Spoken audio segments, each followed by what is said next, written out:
अस्सलाम वालेकुम व्यूअर्स। आज हम बात करेंगे आर्केटाइप्स की, यानी युंग की पर्सनालिटी थियरी ऑफ साइकोलॉजी। और इसमें जो एक पार्ट है पर्सनालिटी टाइप्स का, वो हम पहले बात कर चुके हैं, इंट्रोवर्ट और एक्सट्रोवर्ट की। और आज हम युंग की थियरी के दूसरे major aspect archetypes of the collective unconscious की बात करेंगे। मैं ये भी बताता चलूँ कि ये एक सीरीज़ होगी जिसमें आज के वीडियो में मैं तकरीबन तमाम मेजर आर्कीटाइप्स का तारुफ़ कराऊंगा, और उसके बाद अगले वीडियोस में एक एक आर्कीटाइप को तवज्जो दी जाएगी अलग से, या एक एक पेयर ऑफ आर्कीटाइप्स को तवज्जो दी जाएगी अलग से। So with that viewers, I would request please subscribe to my channel, click on the like button if you like my video, share it with your friends and leave a comment. Archetypes का concept जो है वो मुझे अक्सर याद है, हमारे professor होते थे अज़हर अली रिजवी मरहूम, तो वो कहते थे कि जनाब युंग जो है वो सबसे मुश्किल है समझना भी और समझाना भी, पढ़ना भी और पढ़ाना भी। और इस सिलसिले का क्रेडिट वो ख़ास तौर पे मेरे वालिद मरहूम डॉक्टर मोहम्मद अजमल को दिया करते थे कि जनाब उनसे बेहतर युंग को किसी ने नहीं समझा, और वो ही हैं जो युंग को समझ सकते हैं या समझा सकते हैं। तो उनकी ट्रेडिशन में आज मैं कोशिश करूँगा कि आपको आर्केटाइप्स का क्वेश्चन, आर्केटाइप्स का इशू अच्छी तरह से समझाऊं। पहले तो ये है कि let's look for a definition. So broadly, very broadly मैं डिफ़ाइन करूँगा। मुझे अभी रिसेंटली जॉर्डन पीटरसन का मैं एक वीडियो देख रहा था जहाँ वो आर्केटाइप्स की बात कर रहे थे, तो उन्होंने कहा कि जी it is very difficult to define archetypes because they are very flexible, very fluid and range from a whole range of concepts to sometimes very few. So काफ़ी confusing सा उनका भी डिस्कोर्स था इसके बारे में। तो मैं आज कोशिश करूँगा कि इस confusion को थोड़ा क्लियर करूँ। तो सबसे पहले ये कि मैं इसको डेवलपमेंटली लेके चलूँगा, यानी बच्चा जब पैदा होता है तो क्या होता है। बच्चा जब पैदा होता है तो उसके जहन में सिर्फ दो मेंटल स्ट्रक्चर्स होते हैं अकॉर्डिंग टू युंग। दो प्राइमरी मेंटल स्ट्रक्चर्स होते हैं। एक होता है चाइल्ड, यानी the archetype of the child, और दूसरा होता है आर्केटाइप ऑफ द मदर, जिसे युंग खाली मदर आर्केटाइप नहीं कहता बल्कि ग्रेट मदर आर्केटाइप कहता है, या मादर उज़्मा उसे उसका तर्जुमा किया है डॉक्टर मोहम्मद अजमल मरहूम ने। तो ग्रेट मदर का आर्कीटाइप या मादर उज़्मा का आर्कीटाइप जो है वो चाइल्ड के आगे होता है, क्योंकि बच्चे को जब माँ अपनी गोद में उठाती है या बच्चे की तरफ देखती है तो बच्चे को ऐसा महसूस होता है जैसे ये कोई गैर मरई शख्सियत है, लार्जर देन लाइफ शख्सियत है। और इसीलिए युंग ने जब एंशिएंट रिलीजन्स को देखा तो उसमें मदर गॉडेसेस थीं, उनमें मदर गॉडेसेस थीं जैसे काली, दुर्गा, सरस्वती, लक्ष्मी, या वीनस, एफ्रोडाइटी, हेरा एट्सेट्रा। तो खाली मदर नहीं बल्कि ग्रेट मदर। तो ये चीज़ समझनी ज़रूरी है कि आर्केटाइप यानी एक मेंटल स्ट्रक्चर है, और जब बच्चा पैदा होता है तो इसमें सिर्फ दो मेजर आर्केटाइप्स नमूदार होते हैं जिसकी उसे ज़रूरत होती है, और एक उनमें होता है चाइल्ड यानी कि बच्चा, और दूसरा ग्रेट मदर यानी मादर उज़्मा। अच्छा, अब आगे युंग मज़ीद ग्रेट मदर की डिवीज़न करता है। वो कहता है कि कुछ वक्त माँ जो है, ये ग्रेट मदर जो है वो बहुत प्यार करती है, लोरी सुनाती है, थपथपाती है, गोद में उठाती है, प्यार करती है, दूध पिलाती है, बच्चे को सीने से दबा के रखती है प्यार से। तो उस वक्त जो माँ होती है वो उस माँ से बच्चे को बहुत मुख्तलिफ नज़र आती है, जो डांटती है, गुस्सा निकालती है उस पर, चाहे किसी और बात का गुस्सा चढ़ा हो, उस पर उसको मारती पीटती भी है, उसके साथ बुरा सलूक भी करती है। तो युंग ये कहता है कि ये डिवाउरिंग मदर या चुड़ैल बन जाती है, और जो पालने वाली और प्यार करने वाली माँ है वो नर्चरिंग मदर या सरस्वती या लक्ष्मी या प्यार करने वाली, ममता वाली माँ बन जाती है। युंग के लिए यहाँ माँ और चुड़ैल में फ़र्क है। वेस्टर्न स्टोरीज़ की जो अक्सर स्टेप मदर होती है, ईवल स्टेप मदर जैसे सिंड्रेला की है, वो डिवाउरिंग मदर को रिप्रेजेंट करती है। या हैंसल और ग्रेटल की जो विच है, जो हैंसल को खाना चाहती है मोटा ताज़ा करके, वो भी डिवाउरिंग मदर की एक पिक्चर है। इसी तरह हमारे हिंदू मैथोलॉजी में जो डायन होती है, वो भी डिवाउरिंग मदर की एक किस्म है। अब बच्चा जब बड़ा होना शुरू होता है तो दो आर्कीटाइप्स और नमूदार होते हैं। आपको याद होगा, अगर आपने फ्रॉइड को अच्छी तरह से पढ़ा है, कि फ्रॉइड कहता है कि बच्चा जैसे जैसे बड़ा होता है उसमें ईगो डेवलप होती है, और वो ये ईगो कहता है कि इडिपस कॉम्प्लेक्स के नतीजे में सही मानों में नमूदार होती है जब आइडेंटिफिकेशन होती है। यहाँ युंग जो है उससे कुछ इख्तलाफ करते हैं, और वो ईगो की तरह कोई फिक्स्ड स्ट्रक्चर प्रपोज करने की बजाय परसोना का आर्कीटाइप देते हैं। अब परसोना जो है उसका लिटरली मतलब होता है मास्क। हालांकि परसोना जो है वो ओरिजिन है लफ्ज़ पर्सनैलिटी का या पर्सन का, लेकिन जो ग्रीक ट्रेडिशन में परसोना है वो एक थिएटर का एक डिवाइस है। यानी एक मास्क होता है जिसे आप अपने चेहरे के आगे पकड़ के रखते हैं, उसके साथ एक स्टिक लगी होती है, आप उस स्टिक के ज़रिए मास्क को अपने चेहरे पे रखते हैं, और कभी वो कोई स्माइली फेस होता है, कभी वो उदास फेस होता है, कभी वो कोई एक कैरेक्टर होता है, कभी कोई दूसरा कैरेक्टर होता है। तो अगर आप सोचें तो ईगो भी असल में कोई एक रूप नहीं रखती। परसोना जो है युंग का, वो कोई एक रूप नहीं रखता।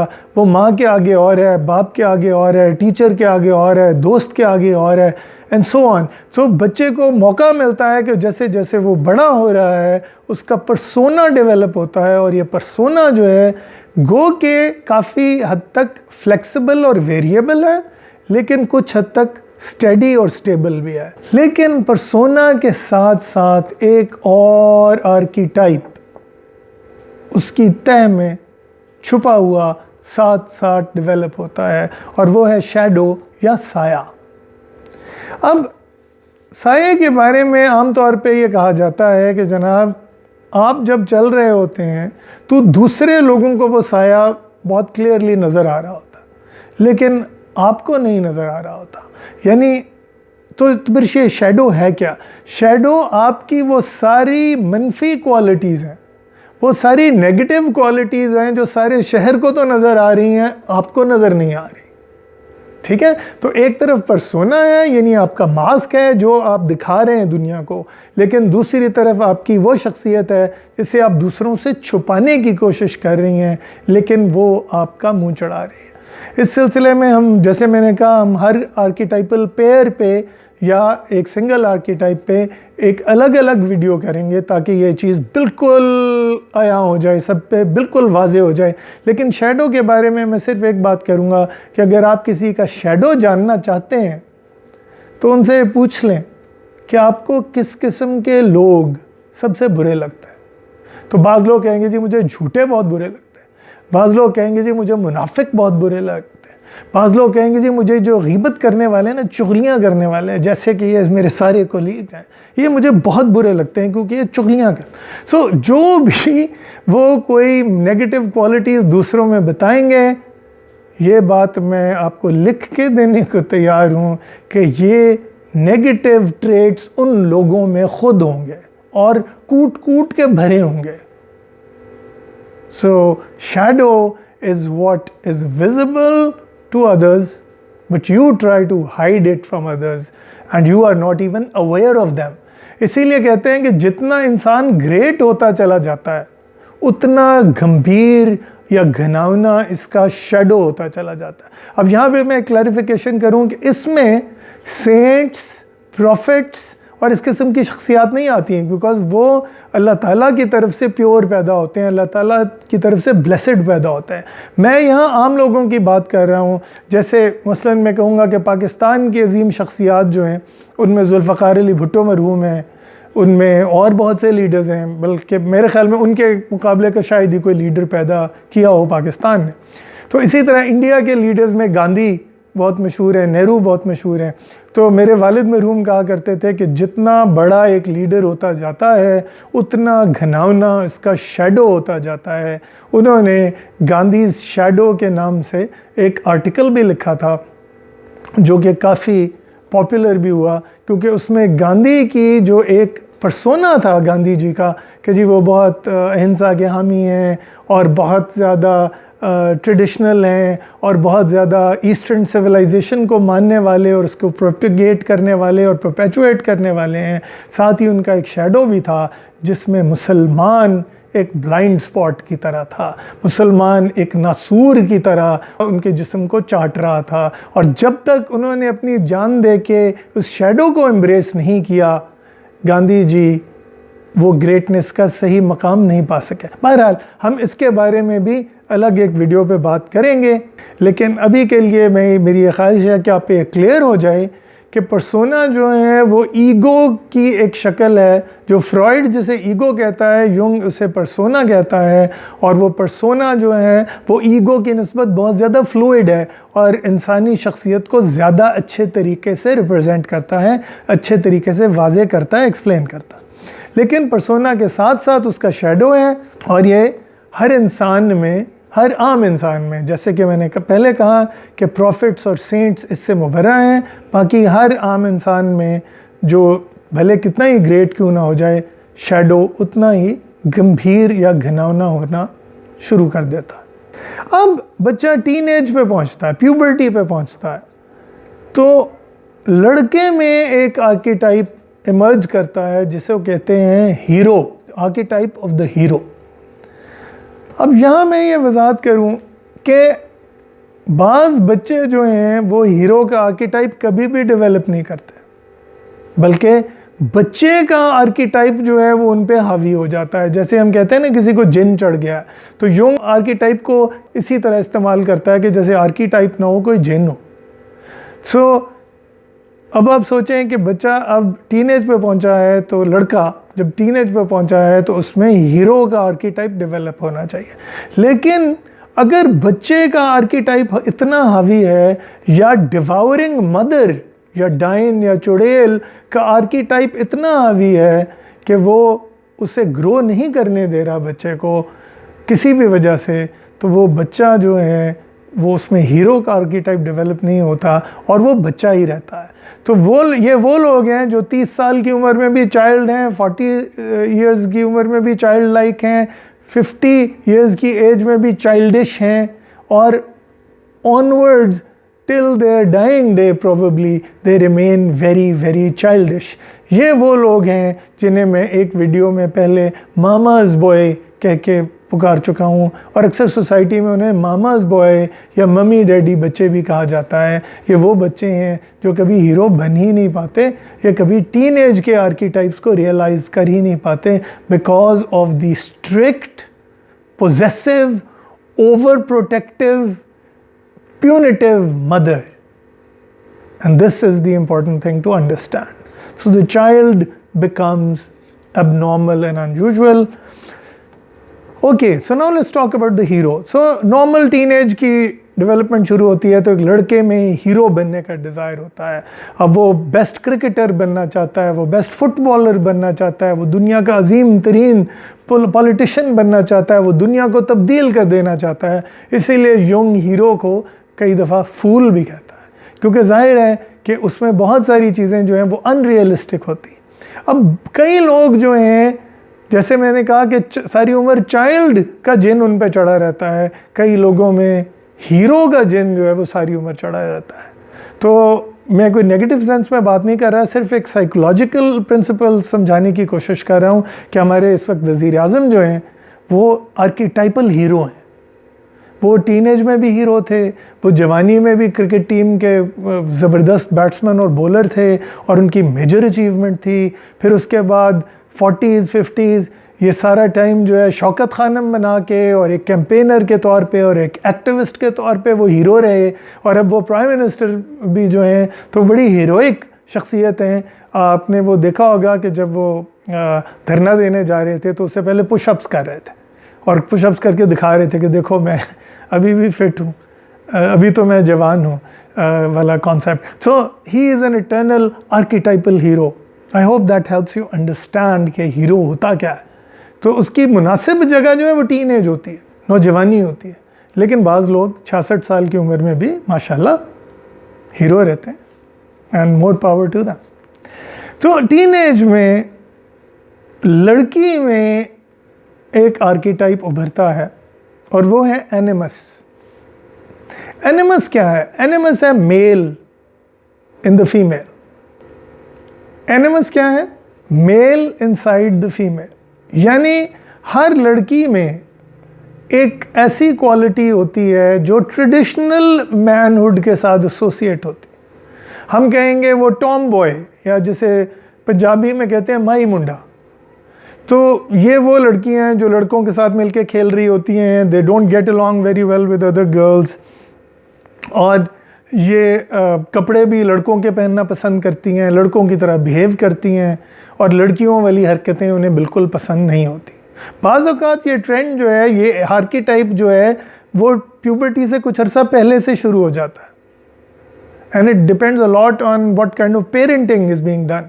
लेकिन आम तौर पे देखा गया है कि टीन एज में ये फुल ब्लूम में आता है, और इसकी जो नुमायाँ खसूसियात हैं वो ये हैं कि आजकल मैं कहूँगा आजकल के दौर में लड़कियों में एनिमस बहुत डोमिनेंट है, क्योंकि जैसे ट्रेडिशनल मेल क्वालिटीज़ हैं उसी तरह एनिमस जो है वो सिस्टमेटिक होता है, वो निस्बतन कोल्ड होता है इमोशनली, वो बहुत मैथमेटिकल होता है, कैलकुलेटिंग होता है, और ये सारे ट्रेट्स जो हैं चूँकि लड़कियाँ एजुकेशन में आ गई हैं, रिवायती तौर पे जो मेल फील्ड्स थी उनमें आ गई हैं, तो आई वुड से कि एनिमस का प्रेडोमिनेंट हो जाना कोई इतनी हैरानकुन बात नहीं है। लड़कों में ऑन द अदर हैंड एनिमस नहीं पैदा होता, वो तो ख़ुद एनिमस होते हैं। लड़कों में एनिमा पैदा होता है। एनिमा का आर्कीटाइप जो है वो इमर्ज करता है। आर्कीटाइप्स होते तो हैं शख्सियत में पोशीदा, वो टीन एज में, जवानी में नमूदार होते हैं। तो लड़कों में जब एनिमा पैदा होता है तो ये हर मर्द की कुछ थोड़ी बहुत फेमिनिन साइड है, और जैसे मैंने कहा कि मुझे एनिमा पे शायद एक से ज़्यादा वीडियोस करने पड़ जाएं, ये इतना अहम आर्कीटाइप है। जिस तरह ग्रेट मदर एक बहुत अहम आर्कीटाइप है, उसी तरह एनिमा भी एक बहुत अहम आर्कीटाइप है। ये वो लड़की है जो दाना है, जो वाइज है, और ये विजडम जो है उस लड़की में by virtue of being a girl मौजूद है। This is a very interesting idea कि युंग कहता है कि जो कहानी की, लोक कहानी की जो लड़की है वो हमेशा लड़के की निस्बत, हीरो की निस्बत ज़हीन होती है। लड़का जो है वो हीरो होने के नाते फूलिश होता है, वो पहाड़ियों से छलांग लगा सकता है, वो बादलों पे कूद सकता है, वो घोड़ा लेके दरिया को पार करने, छलांग मार के पार करने की कोशिश करता है, जबकि लड़की जो है वो इंटेलिजेंट, स्कीमिंग, वाइज स्कीम्स के साथ शहजादे को हेल्प करती है। ये वो लड़की है जो ग्लास में कुछ चारा मिला देती है, भूसा मिला देती है, ताकि लड़का जब शहजादा जब पानी पिए तो तेज़ी से पानी पीने की वजह से उसकी सेहत ख़राब ना हो, और फूंक फूंक के पानी पिए। सो ये है anima. I will, as I said, will talk at great length about anima because it deserves an in depth treatment. So teenage के या जवानी के आर्कीटाइप्स को अगर मैं सम अप करूँ तो हमारे पास एक तरफ हीरो है, एक तरफ एनिमा है, और एक तरफ एनिमस है। Animus is the male archetype within a female, and anima is the female archetype within a male. और इसी टाइम पे दोनों लड़के और लड़की में, युंग जो है फ्रॉइड की निस्बत आप देखेंगे ज़रा ज़्यादा इगैलिटेरियन वाक़े हुए हैं, और वो लड़की का जिक्र ज़रूर करते हैं लड़कों के साथ। तो यहाँ पे एक और आर्कीटाइप नमूदार होता है, और उसका नाम है एरोस, यानी सेक्सुअल डिज़ायर, जो कि हमारे रिप्रोडक्टिव डिज़ायर के ऊपर बेस्ड होता है, रिप्रोडक्टिव इंस्टिंक्ट के ऊपर बेस होता है, the desire to actually mate and procreate and reproduce. तो ये एरोस है, और इसके बारे में भी अलग से एक वीडियो बनाने की ज़रूरत पड़ेगी।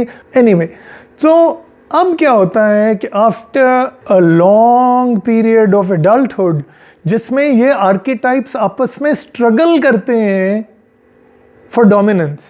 सो एक तरफ हीरो डोमिनेट करना चाह रहा है, एक तरफ एनिमस या एनिमा डोमिनेट करना चाह रहा है शख्सियत को, एक तरफ चाइल्ड compete कर रहा है, एक तरफ ग्रेट मदर कंपीट कर रही है। तो लड़की जो है जैसे ही माँ बनती है, आर्कीटाइप ऑफ द ग्रेट मदर उसकी सारी बाकी क्वालिटीज़ को ओवरवेल्म कर देता। और जुंग का कहना है कि उसमें अब विजडम जो है, ट्रेडिशनल विजडम जो एनिमा में था, जो एक लड़की में था माँ बनने से पहले, वो अब ममता में तब्दील हो जाता है।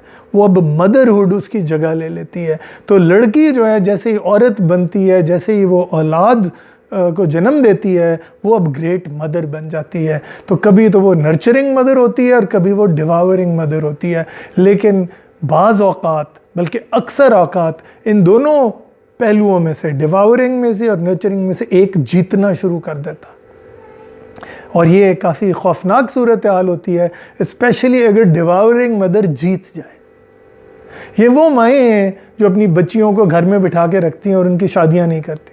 ये वो माएँ हैं जो अपने लड़कों को घर में बिठा के रखती हैं और उनकी शादियां नहीं करती। उनको पसंद ही नहीं आता, अपने बेटे के लिए कोई मौजूद औरत लड़की मिलती ही नहीं है। ये वो डिवावरिंग मदर्स हैं जो अपने बच्चों को हड़प कर जाती हैं, प्राइमोर्डियल सेंस में, जिनको डायन, चुड़ैल या काली देवी से हम तशबीह दे सकते हैं।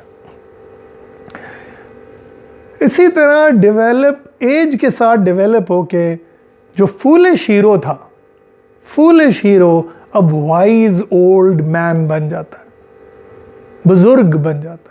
ये वो शख्स है जिसने अपनी सारी ज़िंदगी के एक्सपीरियंस का निचोड़ जो है, अब वो यंगर जनरेशन को हेल्प करने के लिए मौजूद है, अब वो हीरो को गाइड करने के लिए मौजूद है। यानी अगर अपनी उसकी शख्सियत में पहले हीरो था, तो अब उस हीरो को उसने रिप्लेस कर दिया है as a wise old man, ताकि वो दूसरों को रास्ता दिखाए, दूसरों को रोशनी दिखाए, हीरो को रोशनी दिखाए। हीरो जो कि बेवकूफ़ों की तरह जो है चढ़ दौड़ा है किसी फ़ौज के ऊपर, अब बुज़ुर्ग जो हैं उसे कोई वजीफ़ा देंगे, कहानी में आके कोई दुआ देंगे जिससे पासा पलट जाएगा, और हीरो को जो है ख़जाने की चाबी मिल जाएगी, या उसे ये नॉलेज मिल जाएगी, इन्फॉर्मेशन मिल जाएगी कि इस जिन की जान उस तोते में है जो फ़लाँ पहाड़ के ऊपर एक पिंजरे में। तो उस तोते की अगर गर्दन कलम करती जाए तो वो जिन भी मर जाए वगैरह। तो ये मालूमात आम तौर पे बुज़ुर्ग फराहम करते हैं। अब मसला ये है कि जस्ट लाइक एनी अदर आर्कीटाइप, ये बुज़ुर्ग का आर्कीटाइप भी कोई इतना सिंपल नहीं है, क्योंकि इसका भी एक शैडो या इसका भी एक ऑपोजिट आर्कीटाइप है, और वो है ट्रिक्स्टर। ये है मक्कार शख्स, ये है वो बूढ़ा मक्कार जैसे डबल शाह है जो एक बंदे से 100 रुपया लेता है और उसे कहता है अगले हफ्ते इसका डबल दूंगा, दूसरे से 1000 रुपया पकड़ता है और उसको कहता है कि मैं तुम्हें इसका अगले हफ्ते डबल दूंगा, और उस 1000 रुपये में से पहले बंदे को 200 दे देता है, और जिससे 10,000 लिए हुए हैं उससे 2000 निकाल के 1000 वाले को दे देता है, और ये करता जाता है जब तक कि वो करोड़ों का मालिक नहीं हो जाता और एक दिन गायब हो जाता है। तो ये डबल शाह जो है असल में शाह था, असल में एक पीर फ़कीर था या समझा जाता था, जो वाइज ओल्ड मैन बनने की बजाय ट्रिक्स्टर बन गया। ट्रिक्स्टर की कहानी सुनी है तो गौस पाक अब्दुल कादिर जीलानी रहमतुल्लाह अलैह जा रहे थे, तो उनके आगे अचानक एक फ़रिश्ता नुमा शख्सियत आई और उसने कहा कि अब्दुल कादिर मुबारक हो, खुदा तुझसे खुश हो गया, तू जन्नती है, जन्नतुल फिरदौस में तेरी जगह लिखी गई और तू दुनिया में भी मकबूल है, तो अब ना तुझ पे नमाज फ़र्ज़ है ना रोज़ा, जा तू आज़ाद हो गया। तो अब्दुल कादिर जिलानी ने फ़ौरन पढ़ा ला हौल वला कुव्वत इल्ला बिल्लाह, और वो जो फ़रिश्ता नुमा शख्स था पहले उसने अपनी असल शक्ल दिखाई यानी इब्लीस, और फिर वो गायब हो गया। तो अब्दुल कादिर जिलानी रहमतुल्लाह अलैह कहते हैं कि वो तो मुझे बहकाने वाले था, लेकिन मैंने ये सोचा कि जब हुज़ूर सल्लल्लाहु अलैहि वसल्लम नमाज फ़र्ज़ होने के बाद बाकायदगी करते थे नमाज से, और उसके अलावा सुन्नत और नवाफिल अदा करते थे, तो मैं अब्दुल कादिर कौन हूँ जिसको नमाज़ें माफ़ हो जाएंगी। तो ये देखिए कि किस तरह ट्रिक्स्टर जो है वो आपको धोखा देता है। जैसे इब्लीस जो है, इब्लीस के बारे में कहा जाता है कि उसने गुरूर किया, और वो जो एक वाइज ओल्ड मैन था अल्लाह ताला के पास, इब्लीस नामी, जो कि फ़रिश्तों से भी ऊपर था, जिसका शायद ये काम हो सकता कि वो इंसान को रास्ता दिखाता, वो इस धोखे में आ गया कि मैं तो बहुत बेहतर हूँ, मैं तो बहुत अफजल हूँ, मैं तो बहुत अजीम हूँ, और जिसको अल्लाह ने अशरफुल मखलूक़ात कहा है मैं तो उससे अक्सर असल में बेहतर हूँ।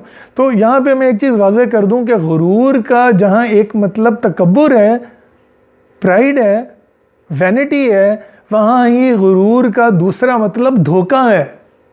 सो द ट्रिक्स्टर जो है वो वाइज ओल्ड मैन जब प्राउड भी हो जाता है या नार्सिसिस्टिक होना शुरू हो जाता है तो वो धोखे में आ जाता है। इसकी एक और मिसाल जो है वो कारी साहब हैं जो बच्चों को मोलेस्ट करते हैं।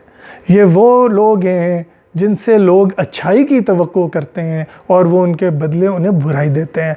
There will be a special video on trickster. लेकिन जब ट्रिक्स्टर का चैलेंज अगर हम उबूर कर जाएं, उसको एक्सेप्ट करके उसको कॉन्कर कर लें और उसको डिफीट कर दें, जब ट्रिक्स्टर को हमें एम्ब्रेस भी करना पड़ता है, यानी हमें उसमें उसको अपने आप में देखना पड़ता है।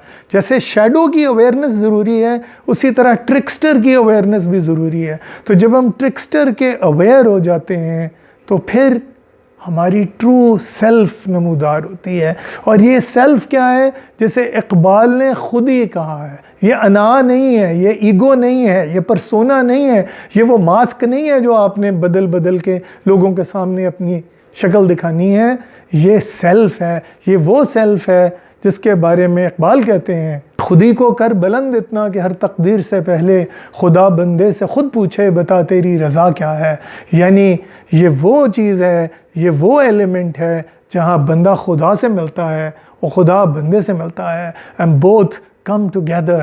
The true self is what Maslow calls in his hierarchy of needs as self-actualization. तो ये वो सेल्फ है जो खुदा के करीब तरीन इंसान को ले जाती है। More conversation will be had on the archetypes. There will be a whole series, and what I will try to do is, since और भी कुछ सीरीज़ साथ साथ चल रही हैं, मुस्लिम साइकोलॉजी की भी है, इंडिजिनस साइकोलॉजी भी है, आप देखेंगे कि किस तरह के ये आपस में कन्वर्ज कर जाएंगी। ये आर्कीटाइप्स का मैंने जिक्र छेड़ा ही इसीलिए है कि इंडिजिनस साइकोलॉजी की थीम्स को एंटरटेन किया जाए। So I will request you to continue to watch my videos, subscribe to my channel, leave a comment and click like and share with your friends. Thank you very much, viewers. Khuda Hafiz.